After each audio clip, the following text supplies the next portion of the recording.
चलिए देखते हैं सोशियोलॉजी के एनसीईआरटी क्लास 11 के तीसरा चैप्टर है। चैप्टर के नाम है पर्यावरण और समाज के बारे में देखेंगे। अपने चारों ओर देखिए और आपको क्या दिखाई देता है। अगर आप कक्षा में है या आप देखेंगे वहाँ की विद्यार्थी स्कूल की वर्दी में कुर्सियों पर बैठे होंगे और सामने उनकी मेज पर पुस्तकें खुली होगी और उनके बैग में खाने का डिब्बा और पेंसिल बॉक्स होते होंगे।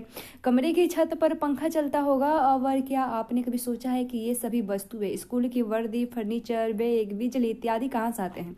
अगर आप इन वस्तुओं के स्रोत को ढूंढे तो पाएंगे कि ये सारी वस्तुएं हमें प्रकृति से प्राप्त होती है। प्रतिदिन हम उन वस्तुओं का उपयोग करते हैं जिनके उत्पादन में दुनिया भर के प्राकृतिक संसाधनों का उपयोग किया जाता है। और आपकी कक्षा की कुर्सी के निर्माण में शायद लकड़ी, कीले, गोंद और उसके बाद वार्निश का उपयोग भी किया जाता है। और इस कुर्सी को आपकी कक्षा तक पहुंचाने की यात्रा जंगल के किसी पेड़ से शुरू होती है जो अन्य कई चीजों पर निर्भर करती है, जैसे बिजली, डीजल तथा व्यापार और संचार की सुविधा। इसके अतिरिक्त रास्ते में कई अन्य व्यक्तियों तथा संस्थाओं की सहायता से यह आप तक पहुंचते हैं, जैसे कि लकड़ी काटने वाले और कारीगर, उसके बाद सुपरवाइजर, प्रबंधक, वाहन चालक, उस व्यापारी तथा वे लोग जिन पर स्कूल के फर्नीचर को खरीदने की जिम्मेदारी होती है। ये उत्पादक तथा वितरण कुर्सी के निर्माण से संबंधित तथ्यों को ध्यान में रखते हुए विभिन्न प्रकार की वस्तुओं का प्रयोग किया जाता है और जो प्रकृति से प्राप्त की जाती है। और इन संसाधन चक्रों को समझने की कोशिश कीजिए और आप पाएंगे कि इनके संबंध परस्पर कितने जटिल है। और इस अध्याय में हम पर्यावरण के परिप्रेक्ष्य में सामाजिक संबंधों का अध्ययन करेंगे जिनके समय के साथ काफी परिवर्तन आया है, क्योंकि स्थान स्थान पर इनमें भिन्नता भी पाई जाती है। यह अत्यंत आवश्यक है कि ऐसे परिवर्तनों को एक क्रमबद्ध रूप से समझा जाए तथा देखा जाए। और आज हमारे समक्ष कई पर्यावरण संबंधी समस्याएं भी है जिन पर हमें ध्यान देने की आवश्यकता होती है। और इस संकट की स्थिति में उबरने के लिए हमें समाज शास्त्रीय रूपरेखा के अंतर्गत ये समझने की आवश्यकता है कि ये क्यों घटित होती है तथा इन्हें कैसे रोका जा सकता है अथवा इसका क्या हल हो सकता है। और परिस्थितिकी प्रत्येक समाज का आधार होती है। परिस्थितिकी शब्द से अभिप्राय एक ऐसे जाल से है जहां भौतिक और जैविक व्यवस्थाएं तथा प्रक्रियाएं घटित होती है और मनुष्य भी इसका एक अंग होता है। पर्वत तथा नदियां, मैदान तथा सागर के जीव जंतुओं में ये सब परिस्थितिकी अंग है। और किसी स्थान की परिस्थितिकी पर वहां के भूगोल तथा जलमंडल की अंतःक्रिया का भी प्रभाव पड़ता है। उदाहरण के लिए मरुस्थलीय प्रदेशों में रहने वाले जीव जंतु अपने आप को वहां की परिस्थितियों के अनुकूल, जैसे कम वर्षा, पथरीली तथा रेतीली मिट्टी तथा अत्यधिक तापमान में अपने आप को ढाल लेते हैं। और इसी प्रकार परिस्थितिकीय कारक इस बात का निर्धारण करते हैं कि किसी स्थान विशेष पर लोग कैसे रहेंगे। किंतु समय के साथ साथ मनुष्य की क्रियाएं द्वारा परिस्थितिकी में भी परिवर्तन आया है। अगर ध्यानपूर्वक देखें तो हम पाएंगे कि पर्यावरण के प्रकृति के कारक जैसे अकाल या बाढ़ की स्थिति आदि की उत्पत्ति भी मानवीय हस्तक्षेप के कारण होती है। नदियों के ऊपरी क्षेत्र में जंगलों की अंधाधुंध कटाई नदियों में बाढ़ की स्थिति को और बढ़ा देती है। और पर्यावरण में मनुष्य के हस्तक्षेप का एक अन्य उदाहरण विश्वव्यापी तापन वृद्धि के कारक जलवायु में आने वाली परिवर्तन भी है। समय के साथ परिस्थिति के परिवर्तन के लिए कई बार प्राकृतिक तथा मानवीय कारणों को अलग करना तथा उसमें अंतर करना काफी कठिन हो जाता है। और साथ ही जैव भौतिक संपदा और प्रक्रियाएं में जहां मनुष्य के हस्तक्षेप के कारण परिवर्तन देखा गया। उदाहरण के तौर पे नदी का बहाव तथा वनों में जीव जंतु का संयोजन। और वहीं दूसरी ओर हमारे चारों ओर कुछ ऐसे तत्व भी है जो पूरी तरह से मनुष्य द्वारा निर्मित है। कृषि भूमि जहाँ मिट्टी तथा पानी के बचाव के कार्य चल रहे हैं और खेती और पालतू पशु, कृत्रिम खाद तथा कीटनाशक का प्रयोग, यह सब स्पष्ट रूप से मनुष्य द्वारा प्रकृति में किया गया परिवर्तन है। शहर के निर्माण में प्रयुक्त सीमेंट, ईंट, कंक्रीट, पत्थर, शीशा आदि और इनके तार हालांकि प्राकृतिक संसाधन है, परंतु फिर भी यह मनुष्य की कलाकृतियों के उदाहरण है। सामाजिक पर्यावरण का उद्भव जैव भौतिक परिस्थितिकी तथा मनुष्य के हस्तक्षेप की अंतःक्रिया के द्वारा होता है। अतः यह दो तरफा प्रक्रिया है। जिस प्रकार से प्रकृति समाज को आकार देती है, वहीं ठीक उसी प्रकार से समाज भी प्रकृति को आकार देता है। उदाहरण के तौर पर सिंधु गंगा के बाढ़ के मैदानों की उपजाऊ भूमि गहन कृषि के लिए उपयुक्त उपयुक्त है। इनकी उच्च उत्पादकता क्षमता के कारण यह घनी आबादी का क्षेत्र बन जाता है तथा अतिरिक्त उत्पादन और गैर कृषि क्रियाकलाप आगे चलकर जटिल अधिक्रमिक समाज तथा राज्य को जन्म देता है। ठीक इसके विपरीत राजस्थान के मरुस्थल केवल पशुपालकों के ही सहारा देता है, जो अपने पशुओं के चारों की खोज में एक स्थान से दूसरे स्थान तक भटकते रहते हैं। यह एक उदाहरण है कि किस प्रकार परिस्थिति मनुष्य के जीवन तथा उसकी संस्कृति को आकार देती है। वहीं दूसरी तरफ पूंजीवादी सामाजिक संगठनों ने विश्व भर की प्रकृति को आकार दिया है। निजी परिवहन पूंजीवाद वस्तुओं का एक ऐसा उदाहरण है जिनके जीवन तथा भूदृश्य को बदल रहा है। और शहरों में वायु प्रदूषण तथा भीड़भाड़, प्रादेशिक झगड़े, तेल के लिए युद्ध तथा विश्वव्यापी तापमान वृद्धि आदि पर्यावरण पर होने वाले प्रभाव के कुछ एक उदाहरण है। बढ़ता हुआ मानवीय हस्तक्षेप पर्यावरण को पूरी तरह से बदलने में सक्षम है। सामाजिक संगठन के द्वारा पर्यावरण तथा समाज के अंतःक्रिया को आकार प्रदान किया जाता है। संपत्ति के संबंध यह निर्धारित करते हैं कि कैसे तथा किसके द्वारा प्राकृतिक संसाधनों का उपयोग किया जाएगा। उदाहरण के लिए यदि वनों पर सरकार का आधिपत्य है तो यह अधिकार भी उसे ही होगा कि वह यह निर्णय ले कि क्या वह इसे पट्टे पर किसी लकड़ी के कारोबार करने वाले कंपनी को देना चाहेंगे अथवा ग्रामीणों को जो जंगलों से प्राप्त होने वाले अन्य उत्पादों को संग्रहित करने का अधिकार देंगी। और भूमि तथा जल संसाधन का व्यक्तिगत स्वामित्व इस बात का निर्धारण करेंगे कि क्या अन्य लोगों को इन संसाधनों को उपयोग का अधिकार होगा और यदि हाँ तो किन नियमों तथा शर्तों के अंतर्गत होगा। संसाधनों पर नियंत्रण तथा स्वामित्व श्रम विभाजन और उत्पादन प्रक्रिया से संबंधित है। कृषिहीन मजदूरों एवं स्त्रियों का प्राकृतिक संसाधनों से संबंध पुरुषों की तुलना में भिन्न होता है और ग्रामीण भारत में स्त्रियां संसाधनों की कमी से ज्यादा प्रभावित होती है, क्योंकि ईंधन तथा पानी लाने का काम स्त्रियों का होता है, लेकिन फिर भी इन संसाधनों पर इनका कोई नियंत्रण नहीं होता है। विभिन्न सामाजिक समूहों किस प्रकार अपने आप को पर्यावरण से जोड़ते हैं, सामाजिक संगठन इसे किस हद तक प्रभावित करते हैं। पर्यावरण तथा समाज के मध्य संबंध उनके सामाजिक मूल्यों तथा प्रतिमानों के साथ ही उनके ज्ञान की व्यवस्था में भी प्रतिबिंबित होते हैं। पूंजीवादी मूल्यों ने प्रकृति के उपयोगी वस्तु होने की विचारधारा को पोषित किया है, जहाँ प्रकृति को एक वस्तु के रूप में परिवर्तित कर दिया गया है और जिससे लाभ के लिए खरीदा या बेचा जा सकता है। उदाहरण के लिए नदी के बहुविकल्पीय सांस्कृतिक अर्थों जैसे पारिस्थितिकीय उपयोगितावादी या धार्मिक तथा सौंदर्यता के महत्व को भी समाप्त कर इसे मात्र एक उद्यमकर्ता के लिए पानी का हानि या लाभ की दृष्टि से बेचने का कारोबार बना दिया गया है। समानता तथा न्याय के समाजवादी मूल्यों ने कई देशों में बड़े बड़े जमींदारों ने उनकी जमीनों को छीन उन्हें पूर्ण भूमिहीन किसानों में बांट दिया है। जब उसके बाद धार्मिक मूल्य धार्मिक हितों तथा विभिन्न किस्मों को संरक्षण दे सके तथा अन्य वर्ग तथा यह मान सके कि उन्हें अपने हितों के लिए पर्यावरण में परिवर्तन करने का दैवीय अधिकार प्राप्त है। पर्यावरण तथा समाज के संबंधों को कई विभिन्न परिप्रेक्ष्य में देखा जा सकता है, जैसे इन विभिन्नताओं के अंतर्गत प्रकृति के पोषण, विवाद तथा व्यक्तिगत विशेषताएं होती है जो परिवेशी के कारकों से प्रभावित होती है या आ जाती है। और उदाहरण के लिए क्या व्यक्ति गरीब इसलिए होते हैं कि क्योंकि वे सहज रूप में कम गुणी या कम मेहनती होते हैं अथवा उनका जन्म अच्छी परिस्थितियों में न हुआ हो या फिर उसे उचित मौका न मिला हो। तो पर्यावरण तथा समाज के बारे में सिद्धांत तथा आंकड़े उन सामाजिक परिस्थितियों से प्रभावित होते हैं जिनसे उनका दुर्भाव होता है। और उसके बाद अतः यह इन मान्यताओं को कि स्त्री पुरुषों की तुलना में कम युग होती है और काले लोग श्वेताओं के तुलना में कम युग होते हैं। सामाजिक तथा राजनीतिक परिवर्तनों के कारण 18वीं शताब्दी में चुनौती मिली, क्योंकि समानता की विचारधारा का चारों ओर प्रचार प्रसार हुआ। साम्राज्यवादियों ने पर्यावरण तथा समाज से संबंधित ज्ञान का प्रसार किया और अधिकांशतः इसे क्रमबद्ध तरीके से संकलित किया ताकि ये संसाधन समाजवादी ताकतों को उपलब्ध होते हैं। समाजवादी जरूरतों का ध्यान में रखते हुए कई नए विषय तैयार किए गए तथा भूगोल, जीव विज्ञान, और वनस्पति वानिकी, भूगर्भ विज्ञान तथा द्रवचालिक अभियांत्रिकी। इतना ही नहीं, इन विषयों को मात्र तैयार ही नहीं किया गया बल्कि इन्हें संस्थागत रूप में तैयार भी किया गया ताकि ये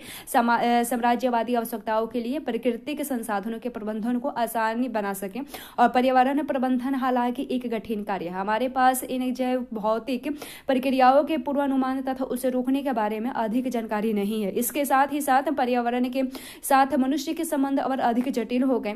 बढ़ते औद्योगिकरण के कारण संसाधनों का दोहन बड़े पैमाने पर अत्यंत तीव्र गति से हो रहा है और जिसके पारिस्थितिकी तंत्र को कई तरह से प्रभावित किया है। जटिल औद्योगिक तकनीकी का संगठन की व्यवस्था के लिए बेहतरीन प्रबंधन व्यवस्था की जरूरत होती है जो अधिकांशतः गलतियों के प्रति कमजोर तथा सुभेद होता है। जहां आज जोखिम भरे समाज में रहते हैं और जहां ऐसी तकनीकी तथा वस्तुओं का हम प्रयोग करते हैं जिनके बारे में हमें पूरी समझ नहीं होती है। नाभिकीय विपदा जैसे चेरनोबिल, उसके बाद भोपाल के औद्योगिक दुर्घटना, उसके बाद यूरोप में फैली मैड काऊ बीमारी, उसके बाद औद्योगिक पर्यावरण में होने वाली खतरों को दिखाते हैं। ये एक है भोपाल औद्योगिक दुर्घटना। जिम्मेदार कौन है थोड़ा देखें तो 3 दिसंबर 1984 की रात भोपाल में जानलेवा गैस से 4000 लोगों की मृत्यु हुई और 2 लाख व्यक्ति हमेशा के लिए अपंग हो गए। बाद में पता चला कि यह गैस मिथाइल आइसोसाइनेट यानी MIC की थी जो गलती से यूनियन कार्बन कीटनाशक फैक्ट्री से शहर में फैली थी। और विज्ञान तथा पर्यावरण केंद्र में अपने state of India's environment the second citizens report में इस दुर्घटना के कारण की जांच की गई। उसके बाद यूनियन कार्बाइड कंपनी का भोपाल में सन 1977 में जोरदार स्वागत किया गया क्योंकि उनका सीधा अर्थ था भोपाल वासियों के लिए नौकरी तथा देश के लिए विदेशी मुद्रा का बचत। हरित क्रांति के कारण कीटनाशक की मांग में आई वृद्धि और MIC प्लांट आरंभ में ही कठिनाइयों से भरा हुआ था और कई बार वहां से गैस रिस चुकी थी तथा जिससे इस भीषण विनाश से पहले एक गैस ऑपरेटर की मृत्यु हो भी चुकी थी। लेकिन दूसरी तरफ सरकार ने तत्परतापूर्व तथा इन चेतावनियों को नजरअंदाज कर दिया था जिसमें प्रमुख था भोपाल म्युनिसिपल कॉरपोरेशन द्वारा यूनियन कार्बाइड को 1970 के दशक के अंत में भोपाल से बाहर निकाले जाने वाला नोटिस दिया गया और इसके बाद उस अधिकारी का स्थानांतरण हो गया तथा कंपनी ने कॉरपोरेशन को 25,000 रुपये की राशि पर इनके निर्माण हेतु दान भी दिया था और चेतावनियां आती थी। और मई 1982 में यूनियन कार्बाइड कॉरपोरेशन अमेरिका के 3 कर्मचारियों ने यहां आकर इस कारखाने की सुरक्षा व्यवस्था का सर्वेक्षण कर उससे संबंधित कई महत्वपूर्ण कमियों को उजागर किया। स्थानीय साप्ताहिक पत्रिका रपट में इन तथ्यों को प्रकाशित किया गया जिसे 1982 तक भविष्य बोधक या पैगंबरी लेखमाला समझा गया। और इसी दौरान कारखाने के कर्मचारी यूनियन में केंद्रीय मंत्रियों द्वारा मुख्यमंत्री को इन परिस्थितियों से आगाह करते हुए पत्र लिखे और राज्य श्रम मंत्री ने विधायकों को कई बार आश्वासन भी दिया कि कारखाना पूरी तरह सुरक्षित है। इस दुर्घटना के केवल कुछ सप्ताह पूर्व फैक्ट्री को राज्य प्रदूषण कंट्रोल बोर्ड ने पर्यावरण निकासी पत्र प्रदान किया था और केंद्र सरकार ने राज्य सरकार को इस विषय पर अनेक ढुलमुल रवैये के लिए आड़े हाथों लिया और राज्य ने इसे अनुमति देकर न केवल प्लांट की सुरक्षा के अभिलेखों का उल्लंघन किया बल्कि दूसरी ओर पर्यावरण विभाग के नियमों को भी अनदेखी की। इन नियमों तथा चेतावनियों की अनदेखी क्यों की गई या साफ है कि इस कंपनी ने शक्तिशाली नेताओं तथा नौकरशाहियों के रिश्तेदारियों को अपने यहाँ नौकरी दी थी और इनका कानूनी सलाहकार एक महत्वपूर्ण नेता था और उनका जनसंपर्क अधिकारी एक भूतपूर्व नेता का भतीजा था। और कंपनी का भव्य अतिथि गृह हमेशा नेता के लिए खुला रहता था। ऐसा कहा जाता है कि मुख्यमंत्री की पत्नी ने अपने अमेरिका प्रवास के दौरान कंपनी के भव्यतम स्वागत सत्कार का लाभ उठाया था। इतना ही नहीं, कंपनी ने 1.5 लाख की राशि मुख्यमंत्री के शहर में होने वाली कल्याणकारी कार्यों के लिए प्रदान की और यूनियन कार्बाइड कॉरपोरेशन ने भी इस विनाश में महत्वपूर्ण भूमिका निभाई थी। भोपाल प्लांट की रूपरेखा ठीक नहीं थी तथा सुरक्षा के स्तर इसमें काफ़ी कमियां थी, जिसमें उसके बाद कंप्यूटरीकृत अग्रिम चेतावनी व्यवस्था नहीं थी, जो कि अमेरिका में स्थित कंपनी के प्रत्येक प्लांट का एक अनिवार्य हिस्सा थी। और कंपनी ने वहां के निवासियों के साथ मिलकर आपातकालीन स्थिति में फैक्ट्री के लोगों से किस प्रकार निकाला जाएगा और इस पर कोई कार्य नहीं किया था। और न तो प्लांट की उचित देखभाल की गई थी और न ही इसे दक्षता पूर्वक चलाया जा रहा था। कर्मचारियों का मनोबल घट गया था क्योंकि प्लांट घाटे में जा रहा था और विक्रय काफी गिर चुका था और यह अपनी क्षमता के तीसरे स्तर पर कार्य कर रही थी। और कर्मचारियों की संख्या में कटौती की गई और कई अभियंता तथा ऑपरेटरों ने काम छोड़ दिया था। इससे बचे हुए लोगों द्वारा सभी कार्य करना असंभव था और कई मशीनों कार्य न करने की स्थिति में पड़ गई थी। विचार विमर्श में देखें तो वे कौन सी सामाजिक संस्थाएं तथा संगठन है जो कारखानों में होने वाली दुर्घटनाएं जैसे भोपाल में हुई थी उसमें महत्वपूर्ण भूमिका अदा करते हैं और इस घटना के दुर्घटनाओं को भविष्य में रोकने के लिए क्या कदम उठाया जा सकता है,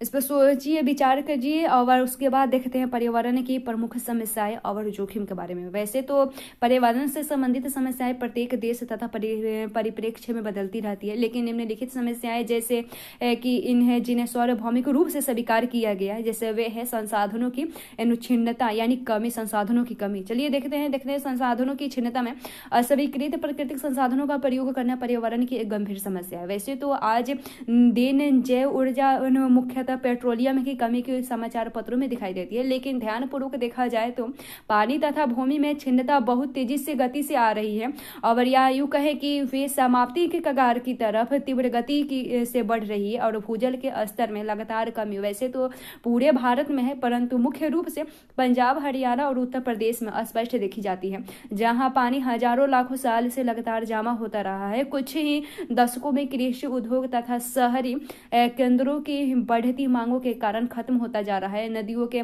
बहाव को मोड़े जाने के कारण जल बेसिन को जो क्षति पहुंची है उसकी भरपाई नहीं हो सकती, लेकिन शहरों के जलाशय भर दिए गए हैं और वहां निर्माण कार्य होने के कारण प्राकृतिक निकासी के साधनों को नष्ट किया जा रहा है और भूजल की ही तरह मृदा की ऊपरी परत का निर्माण भी हजारों सालों में होता है। यह महत्वपूर्ण कृषि संसाधन भी पर्यावरण के कुप्रबंधन है, जैसे भू कटाव, उसके बाद पानी का जमाव तथा खारेपन के कारण नष्ट होते जा रहे हैं और उसके बाद भवन निर्माण के लिए ईंटों का उत्पादन भी मृदा की ऊपरी सतह के नाश के लिए जिम्मेदार है और जैविक विविधता वाले आवास जैसे जंगल, घास के मैदान और आर्द्र भूमि आदि अन्य मुख्य संसाधन हैं जो बढ़ती कृषि भूमि के कारण समाप्ति के कगार पर खड़े हैं। और हालांकि विश्व में के विभिन्न हिस्सों में भारत सहित कुछ वनरोपण किए गए हैं जिसके कारण हाल के कुछ दशकों में वनस्पति का स्तर में बढ़ोतरी हुई है, लेकिन फिर भी रुझान नुकसान की ओर ही है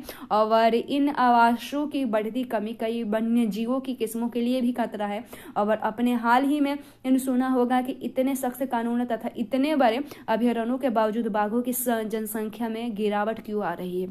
उसके बाद दूसरा है प्रदूषण के बारे में देखें तो ग्रामीण तथा शहरी इलाकों में वायु प्रदूषण एक मुख्य समस्या मानी जाती है, जिससे श्वास तथा सेहत संबंधी बीमारियां, दूसरी बीमारियां तथा मृत्यु भी हो सकती है। और वायु प्रदूषण के मुख्य स्रोत जैसे उद्योग तथा वाहनों से निकलने वाली जहरीली गैस तथा घरेलू उपयोग के लिए लकड़ी तथा कोयले का प्रयोग करना और हम सभी ने वाहनों तथा उद्योगों में होने वाली प्रदूषण के बारे में सुना होगा और चिमनियों तथा कार की पाइपों से निकलने वाले धुएं की भी तस्वीर देखी होगी, लेकिन हम कभी यह महसूस नहीं करते हैं कि खाना बनाने वाला ईंधन भी आंतरिक प्रदूषण का स्रोत है। यह विशेषकर ग्रामीण घरों के लिए सच साबित हुए हैं, जहां खाना बनाने के लिए हरी भरी लकड़ियों का प्रयोग होता है। उसके बाद अनुपयुक्त चूल्हे तथा हवा के निष्कासन की अव्यवस्थाएं इत्यादि ग्रामीण महिलाओं की सेहत पर बुरा असर भी डालता है। विश्व स्वास्थ्य संगठन की रिपोर्ट के अनुसार 2012 में करीब 70 लाख लोगों की मृत्यु के कारण वायु प्रदूषण था। पिछले अनुमान की तुलना में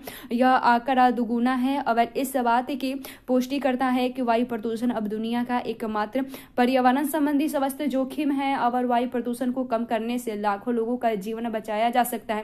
इसने वैज्ञानिकों को व्यापक जनसांख्यिकीय फैलाव से स्वास्थ्य संबंधी जोखिम का अधिक विस्तृत विश्लेषण करने में सक्षम बनाया है, जिसमें अब ग्रामीण और नगरीय क्षेत्रों को भी शामिल किया गया है। 2012 में 33 लाख लोगों की मृत्यु आंतरिक वायु प्रदूषण और 26 लाख लोगों की मृत्यु बाह्य वायु प्रदूषण से हुआ था। जल प्रदूषण भी एक शोचनीय विषय है, जिसमें न केवल भूमि बल्कि भूमिगत जल को भी प्रभावित किया है। और जल प्रदूषण के मुख्य स्रोत न केवल घरेलू नालियों और फैक्ट्रियों से निकलने वाले पदार्थ है, बल्कि खेतों से निकलने वाले जल भी है, जिसमें बड़ी मात्रा में कृत्रिम खाद तथा कीटनाशकों का इस्तेमाल किया जाता है। अब विशेषकर नदियों तथा जलाशयों का प्रदूषण इसकी मुख्य समस्या है। अवश्य उसके बाद शहरी ध्वनि प्रदूषण से भी ग्रसित है, जहां कई शहरों में यह मामला न्यायालयी आदेशों के अधीन है। इसके स्रोत में धार्मिक तथा सामाजिक अवसरों पर प्रयोग किए जाने वाले लाउड स्पीकर, राजनीतिक प्रचार, वाहनों के हॉर्न और यातायात तथा निर्माण उद्योग आदि होते हैं। उसके बाद वैश्विक तापमान वृद्धि यानी ग्लोबल वार्मिंग के बारे में देखें। पृथ्वी द्वारा छोड़ी गई कुछ प्रमुख गैसें जैसे कार्बन डाइऑक्साइड, मीथेन तथा अन्य गैसें हैं, और सूर्य की रोशनी को रोककर तथा उसे वापस वायुमंडल में न जाने देकर ग्रीन हाउस गैस प्रभाव का निर्माण करती है, और जिससे विश्व के तापमान में परिवर्तन होने के कारण ध्रुवों की हिम की परतें पिघल रही है, जिसके कारण समुद्र तल की ऊंचाई बढ़ी जा रही है, और इससे समुद्रों के किनारों पर स्थित प्रदेश जल में निमग्न हो रहे हैं और तथा पारिस्थितिकी संतुलन भी असर पड़ रहे हैं उन पर। उसके बाद ग्लोबल वार्मिंग के परिणाम स्वरूप जलवायु में उतार चढ़ाव तथा अनियमितता का प्रभाव पूरी दुनिया में दिखाई दे रहा है, और चीन तथा भारत पूरी दुनिया में सबसे अधिक कार्बन तथा ग्रीन हाउस से निकलने वाली गैसों में योगदान देने वाली ये शहर है। उसके बाद देखते हैं जेनेटिकली मॉडिफाइड और जेनेटिकली मॉडिफाइड ऑर्गेनिज्म के बारे में देखते हैं। वैज्ञानिक जीन स्पेशलिंग की नई तकनीकी के द्वारा एक प्रकार के गुणों को दूसरे प्रकार से में डालते हैं, ताकि बेहतरीन गुणों से भरपूर वस्तुओं का निर्माण किया जा सकता है। उदाहरण के तौर पर बेसिल्स के जीन को कपास की प्रजाति में डाला जाता है, ताकि एक मुख्य कीटाणु वालमर्म का उस पर कोई असर ना हो। और उसके बाद जेनेटिक मॉडिफिकेशन का उपयोग कम समय में पैदावार तथा फसल का आकार तथा उनकी समय सीमा को बढ़ाने के लिए भी किया जा सकता है। हालांकि हमें लंबे समय में इससे होने वाले प्रभाव भी की बहुत ही कम जानकारी है कि ऐसा भोजन खाने वाले तथा पारिस्थितिकी व्यवस्था पर उनका क्या असर पड़ सकता है। और कृषि उद्योग में जेनेटिक मॉडिफिकेशन के प्रयोग द्वारा किसान अनवरक बीजों के निर्माण तथा एवं उनके पुनः उपयोग से बच सकते हैं, तथा साथ ही साथ उन्हें इस बात की भी गारंटी भी मिल जाती है कि वे उनकी गुणवत्ता बनाए रखेंगे, ताकि किसान उन बीजों पर निर्भर रह सके। उसके बाद आता है प्राकृतिक तथा मानव निर्माण पर्यावरण विनाश के बारे में।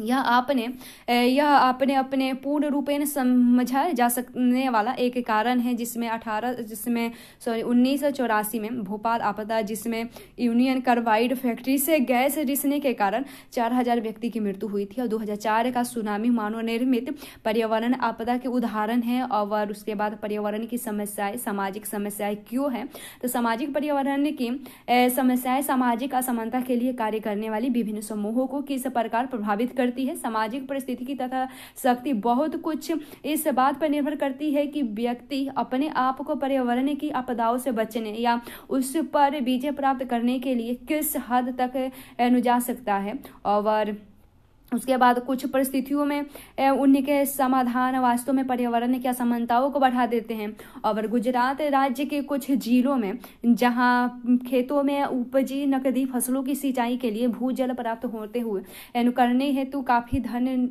नलकूपों की गहरी खुदाई पर खर्च की जाती है, जहां वर्षा नहीं होती है तथा तब गरीब ग्रामीणों के कुएं सूख जाते हैं तथा उनमें पानी तक के लिए पानी नहीं रह जाते हैं, और पीने के लिए पानी नहीं रह रह जाते हैं और ऐसे समय में संपन्न किसानों के लहराते खेत मानो गरीब का मजाक उड़ा रहे हैं। और कुछ पर्यावरण चिंतक कभी कभी सार्वभौमिक चिंतन बन जाते हैं और जब इनके संबंध किसी विशेष सामाजिक वर्ग से नहीं रह जाते, उदाहरण के लिए वायु प्रदूषण को कम करना अथवा जैव विविधता को संरक्षण देना सार्वजनिक हित का कार्य है। समाजशास्त्री समीक्षा यह दर्शाती है कि किस प्रकार से सार्वजनिक प्राथमिकता तय की जाती है तथा किस प्रकार उन्हें आगे बढ़ाया जाता है। सार्वभौमिक रूप से वे लाभदायक नहीं भी हो सकते हैं और कभी कभी जनहित के कार्यों को रक्षक नीति वास्तव में राजनीतिक तथा आर्थिक रूप से शक्तिशाली वर्गों के लाभ की रक्षा करती है अथवा गरीब तथा राजनीतिक रूप से कमजोर वर्गों को नुकसान पहुंचाती है। बड़े बड़े बांधों तथा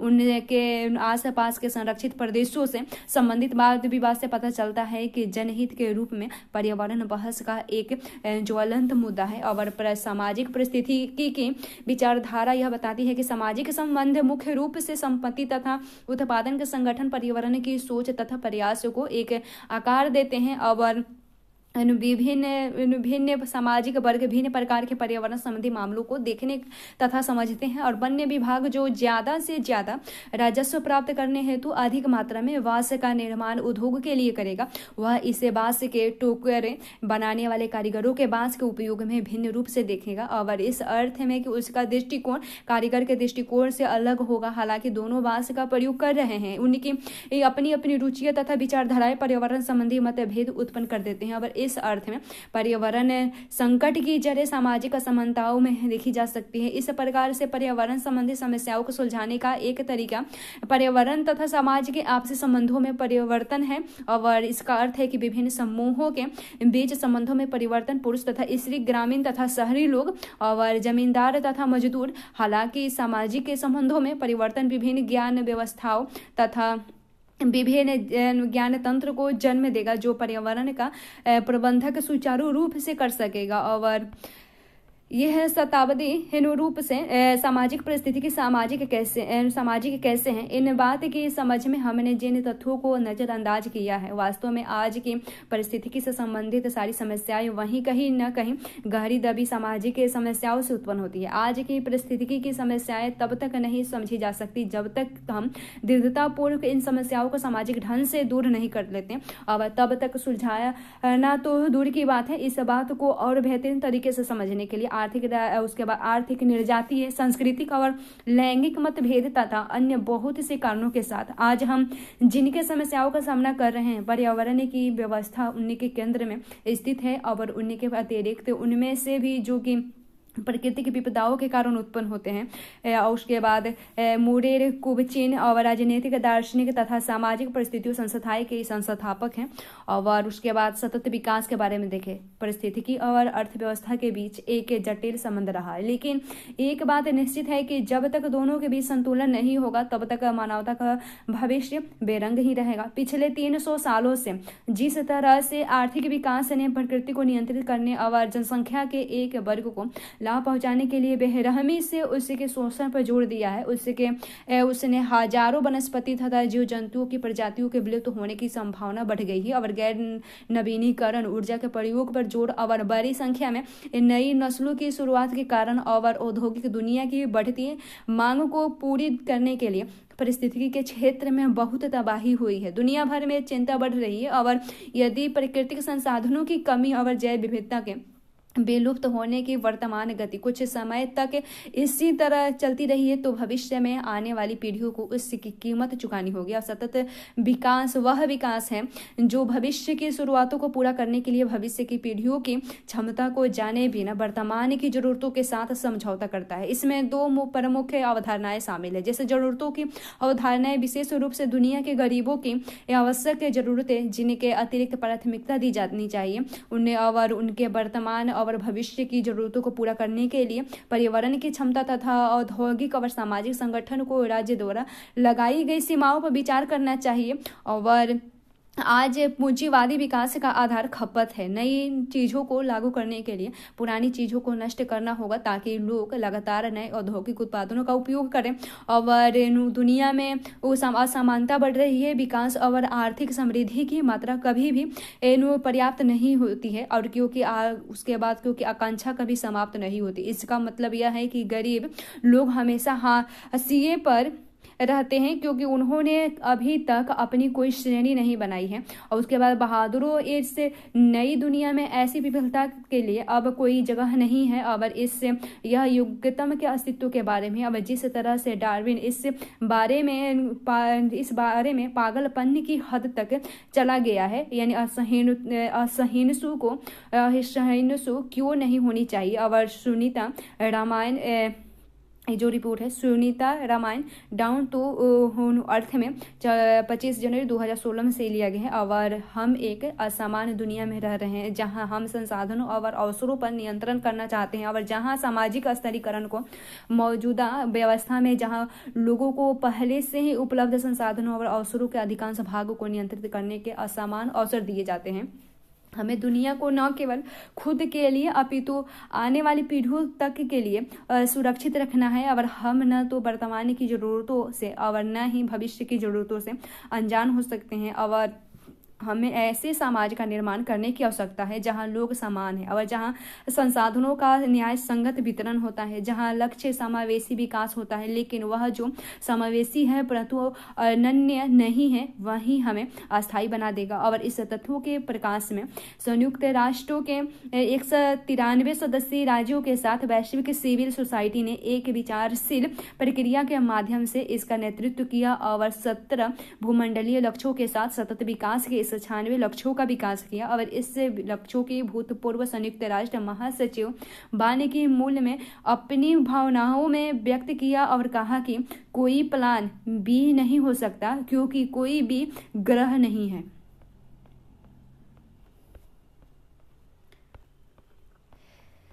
ये है महात्मा गांधी का एक कथन है कि भगवान भारत को पश्चिमी देशों के तरीके औद्योगिकरण से बचाए। और आज पूरे विश्व को ब्रिटेन जैसे एक छोटे से द्वीपीय देश के आर्थिक साम्राज्यवाद ने जंजीरों में पकड़ रख दिया है। और अगर 30 करोड़ जनसंख्या वाला देश वैसे ही आर्थिक शोषण को अपना ले तो यह पूरी दुनिया की रीढ़ों की भांति खत्म हो जाएगी।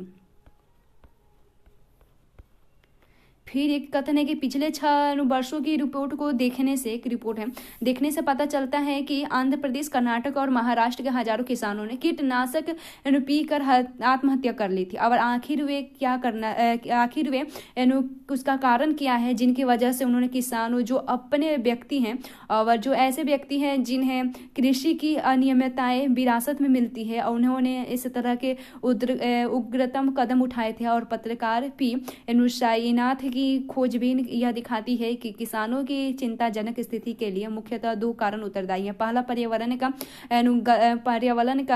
पर्यावरण का गलन या तथा दूसरा है आर्थिक कारण। कृषि की दशाएं अत्यधिक खराब हो गई क्योंकि किसान दुनिया के बाजारों के उतार चढ़ाव के सीधे चपेट में आ चुके थे।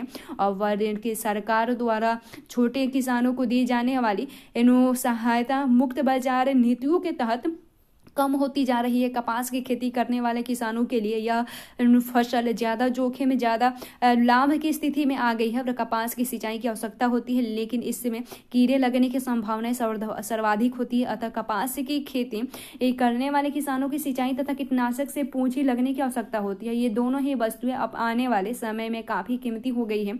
और उसके बाद पानी के लिए जाने वाली जमीन की गहरी खुदाई ने जल स्तर को काफ़ी कम कर दिया है। अतः किसानों को पानी के लिए और गहरी खुदाई करने की आवश्यकता होती है, और किसानों पर भी कीटनाशक दवाएं बेअसर साबित हुई है। अतः किसानों को नए कीटनाशकों की अधिक मात्रा में आवश्यकता पड़ती है, और जिसके लिए वे साहूकार या व्यापारियों के साथ जाते हैं, और जो उनको अत्यधिक ब्याज दर पर ऋण देते हैं। अगर पैदावार नष्ट हो जाए तो किसान ऋण की रकम वापस नहीं कर पाते, और इस कारण से न तो वे अपने परिवार का पेट भर सकते हैं और न ही पारिवारिक जिम्मेदारियों जैसे बच्चों के शादी विवाह को पूरा कर पाते हैं। और सामाजिक तथा आर्थिक तबाही उन्हें कहीं का नहीं छोड़ती, और अंत में आत्महत्या ही उनके विकल्प होते हैं।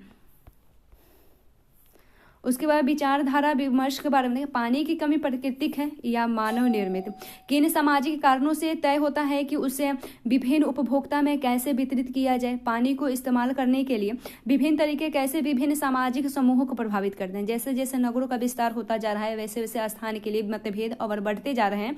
एक ओर जहां प्रवासी काम की तलाश में शहर जाते हैं, वहीं कानूनी तौर पर रहने का सीमित स्थान उनके सामर्थ्य के बाहर होते हैं, और वहीं दूसरी ओर वे सरकारी जमीन पर बसने के लिए मजबूर हो जाते हैं। इस प्रकार की जमीन की मांग काफी बढ़ गई है ताकि समृद्ध वर्ग के लिए यह बड़ी बड़ी बहुमंजिलीय दुकानें, होटल तथा दार्शनिक स्थल बनाए जा सकें, और परिणाम स्वरूप गरीबी, मजदूर तथा उनके परिवारों को शहरों से दूर निकाल फेंका और तथा उनके घरों को तोड़ दिया, और जमीन के अतिरिक्त हवा तथा पानी ये भी इस शहरी पर्यावरण में महत्वपूर्ण प्रतियोगी के रूप में उभर कर सामने आए हैं।